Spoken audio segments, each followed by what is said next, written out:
दोस्तों 21वीं सदी की शुरुआत से ही एक परिवर्तन हम सब ने देखा है, जो है मौसम परिवर्तन। अगस्त 2006 को बाड़मेर व जैसलमेर जिलों में लगातार 4 दिनों तक मूसलाधार बारिश होती रही। यहाँ रहने वाले बड़े बुजुर्गों ने इतनी तेज बारिश अपने पूरे जीवन में कभी नहीं देखी थी, इसलिए ये मंजर सबको खुशी दे रहा था। बच्चे इस बारिश में खेल रहे थे, परंतु अचानक पूरा रेगिस्तानी इलाका पानी से घिर गया। पानी ऊंचे रेतीले टीलों को पार नहीं कर पा रहा था और जमीन द्वारा पानी सोखने की क्षमता समाप्त हो चुकी थी, क्योंकि अधिकतर रेतीले मरुस्थलों के नीचे वाली मिट्टी काफ़ी कठोर होती है, इसलिए मिट्टी अधिक पानी नहीं सोख पाती। बाढ़ से घिरने पर लोग अपने मवेशियों सहित रेत के ऊंचे टीलों पर चढ़ गए ताकि उनकी जान बच सके।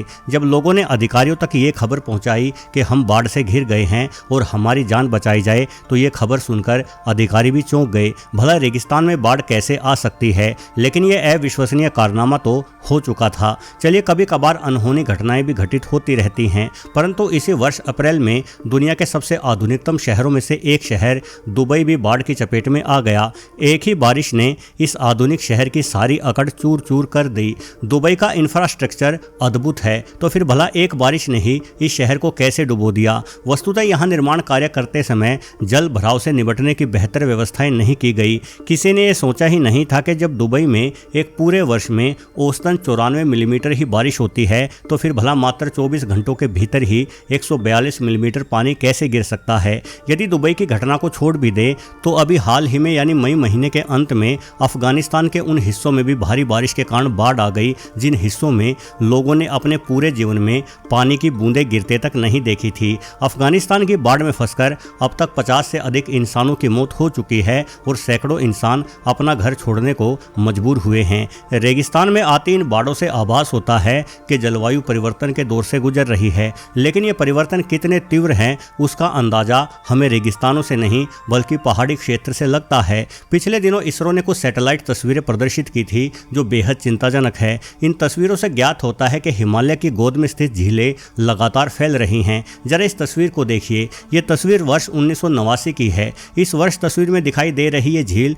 लगभग 36 हेक्टेयर का आकार रखती थी, परंतु वर्ष 2008 आते आते ये झील 60 हेक्टेयर के क्षेत्रफल तक फैल चुकी थी। वहीं वर्ष 2014 में एक अन्य सैटेलाइट इमेज से पता चलता है कि हिमालय में मौजूद इस झील का आकार और भी अधिक बढ़ते हुए 77 हेक्टेयर का हो चुका था, परंतु इतने फैलाव पर भी ये झील नहीं थमी, बल्कि वर्ष 2020 में ली गई तस्वीरों में ये झील और भी विशाल दिखाई दे रही है। 2020 में ये झील 95 हेक्टेयर के विशाल इलाके को अपने भीतर समा चुकी थी, तो वर्ष 2022 तक इसी झील ने 101 हेक्टेयर का बड़ा आकार हासिल कर लिया। यानी जो झील वर्ष 1989 में 36 हेक्टेयर की थी, वो अब लगातार फैलते हुए 101 हेक्टेयर यानी करीब 3 गुना अधिक बड़ी हो चुकी है। और बात सिर्फ इस एक झील की नहीं है। इसरो ने पिछले 3 दशकों से अधिक समय तक हिमालय की 600 से अधिक झीलों की सैटेलाइट इमेजेस की जांच की है, और इस जांच से ये सिद्ध हुआ है कि ये सभी झीलें अपने आकार से कम 2 गुना अधिक बड़ी हो गई है।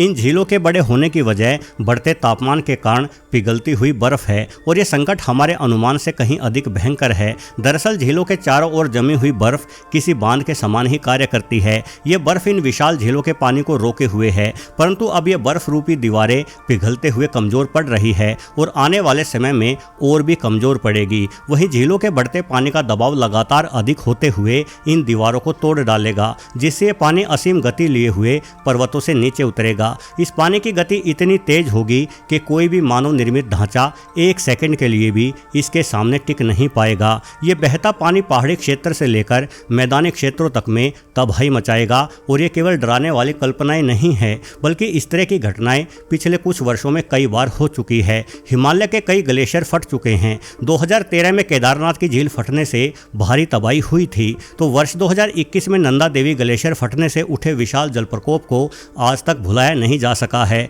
भूवैज्ञानिक कहते हैं कि गत वर्षों में होने वाली ये घटनाएं तो बस शुरुआत थी, असल तबाही अभी आना बाकी है। इस तबाही को वैज्ञानिकों द्वारा हिमालयन सुनामी नाम दिया गया है। दोस्तों, यदि आपको ऐसा लगता है कि हिमालयन सुनामी सबसे भयानक घटना है, तो आप गलत हैं। दरअसल असली संकट इस सुनामी के गुजर जाने के बाद आएगा, जो संकट होगा पीने का साफ पानी उपलब्ध ना होना। यदि भारत की बात करें, तो भारत देश की सभी इंसानी सभ्यताएं नदियों की ही देन है, इसलिए हम नदियों को माँ कहकर बुलाते हैं। इन नदियों में बहते जल का मुख्य स्रोत ये झीलें या ग्लेशियर ही हैं, जो हिमालयन सुनामी आने के बाद तबाही मचाते हुए जाकर समुद्र में मिल चुके होंगे। यानी हिमालयन सुनामी के पश्चात नदियाँ सूख जाएंगी, जिस कारण पानी का घनघोर संकट खड़ा हो जाएगा। लेकिन सवाल ये है कि क्या ये तबाही आने से रोकी जा सकती है? सच पूछे तो ये इतना आसान नहीं है।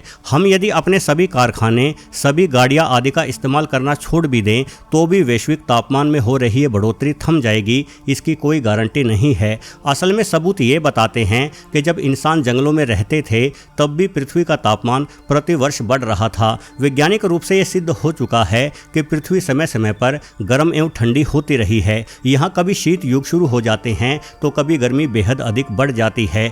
निश्चित तौर पर इंसानों द्वारा फैलाए गए प्रदूषण ने पृथ्वी के गर्म होने की रफ्तार को तेज कर दिया है, लेकिन इसकी शुरुआत इंसानों द्वारा नहीं की गई थी, बल्कि करीब 10,000 वर्षों पहले अंतिम शीत युग के बीतने के बाद से ही पृथ्वी लगातार गर्म होती जा रही है। इसलिए हमें सिर्फ प्रदूषण रोकने से भी आगे कुछ सोचना होगा। सैद्धांतिक रूप से ऐसे कई प्रयोग आज वैज्ञानिकों द्वारा सुझाए जाते हैं जिनसे पृथ्वी के बढ़ते तापमान पर रोक लगाई जा सकती है। इनमें से एक है हवा में सल्फर पार्टिकल्स का छिड़काव। सल्फर सूर्य की चमकदार रोशनी को प्रभावी ढंग से कम कर देगा, जिस वजह से पृथ्वी का तापमान कई डिग्री तक गिर जाएगा। सल्फर सल्फेट एरोसोल कण बनाता है जो सूर्य के प्रकाश को प्रतिबिंब कर देते हैं। इस प्रक्रिया का इस्तेमाल क्लाउड सीडिंग जैसी तकनीकों में भी किया जाता है, जिनसे हवा में मौजूद नमी इकट्ठी होकर बादलों का रूप ले लेती है और बारिश हो जाती है। हालांकि इस प्रक्रिया को बड़े पैमाने पर कर पाना किस हद तक संभव होगा ये अभी नहीं कहा जा सकता। वैसे सल्फर पार्टिकल्स के भारी मात्रा में छिड़काव से हमारे आसमान का रंग भी बदल जाएगा। इससे आसमान बैंगनी रंग का दिखाई देगा और दोपहर के समय में भी शाम जैसा ही माहौल होगा। वर्ष 2006 में एरिजोना विश्वविद्यालय के प्रोफेसर रोजर एंगल ने पृथ्वी को ठंडा करने के लिए एक अजीब सा प्रस्ताव पेश किया था। रोजर का कहना था कि हमें पृथ्वी के चारों ओर बाहरी अंतरिक्ष में 1 लाख करोड़ शीशे लगा देने चाहिए और ये शीशे इलेक्ट्रोलाइट्स के फीचर से लैस होने चाहिए। यदि हम ऐसा करने में कामयाब हुए तो पूरी पृथ्वी का तापमान नियंत्रित कर सकेंगे। यानी हम जब चाहे सर्दी और जब चाहे गर्मियाँ शुरू कर सकते हैं। परंतु यदि ऐसा किया गया तो इस प्रक्रिया में $350 ट्रिलियन का अनुमानित खर्च आएगा और ये प्रक्रिया इतनी ज़्यादा कठिन है कि इससे कहीं अधिक आसान तो ये होगा कि हम पूरी पृथ्वी के ग्लेशियरों को ही कंबल से ढक दें, जिससे इन ग्लेशियरों पर सूर्य की रोशनी कम पहुंचेगी। वैसे ये दोनों ही प्रयोग व्यवहारिक नहीं कहे जा सकते। एक अन्य उपाय ये है कि हम अपनी सभी इमारतों पर शैवाल उगाना शुरू कर दें। शैवाल कार्बन डाइऑक्साइड सोख लेता है, जिस वजह से पृथ्वी के बढ़ते तापमान में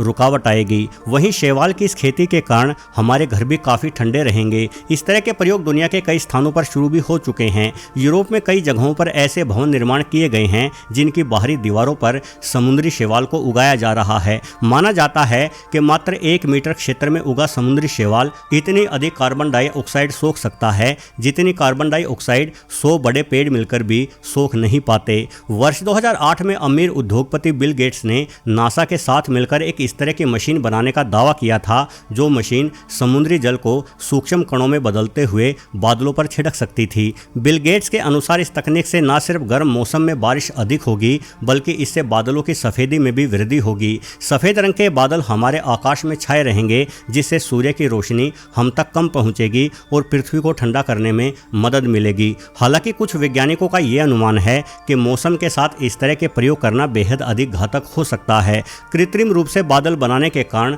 बारिश अप्रत्याशित रूप से अधिक हो सकती है, जिस कारण पूरा विश्व ही बाढ़ में डूब जाएगा। दुबई में हुई भयंकर बारिश इस तरह के प्रयोगों का ही नतीजा मानी जाती है। वैसे अपनी पृथ्वी को बढ़ते तापमान की समस्या से निजात दिलाने के लिए हम कौन सा उपाय कर पाएंगे या नहीं कर पाएंगे, ये तो आने वाला वक्त ही बताएगा। लेकिन बदलती जलवायु ये संकेत दे रही है कि हमें कुछ तो करना ही पड़ेगा, वरना आने वाली पीढ़ियों के सामने बड़ी मुसीबतें खड़ी हो जाएंगी। यदि ये वीडियो आपको जानकारीप्रद लगा हो तो लाइक बटन दबाकर सूचित अवश्य करें। पृथ्वी के बढ़ते तापमान की समस्या के बारे में आप क्या सोचते हैं, ये कमेंट करके अवश्य बताएं। साथ ही यदि आप पहली बार इस चैनल पर आए हैं तो सब्सक्राइब बटन भी अवश्य दबा दें। अंत तक वीडियो देखने के लिए आपका बहुत बहुत धन्यवाद।